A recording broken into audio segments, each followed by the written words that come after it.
దేవుడు ఒక మనిషిని ఎప్పుడు దర్శిస్తాడు? కీర్తనలో ఒక చోట రాసి ఉంటది, అరుణోదయమున దేవుడు ఆ పట్టణమును దర్శించుచున్నాడు.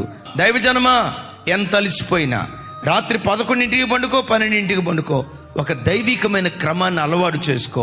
5 గంటల లోపు నీ పడకల మీద నుంచి లేచి ఆకాశ పక్షులు తమ కంఠ ధ్వని దేవునికి వినిపించక మునిపే, మనుషులు ఎవరు తమ కంఠ ధ్వని దేవునికి వినిపించక మునిపే, నమా శబ్దం ఇంకా వినిపించక మునిపే నీ ఇంటిలో నుండి నీ కంఠ ధ్వని ఆకాశమందలి దేవునికి వినిపించదువుగాక.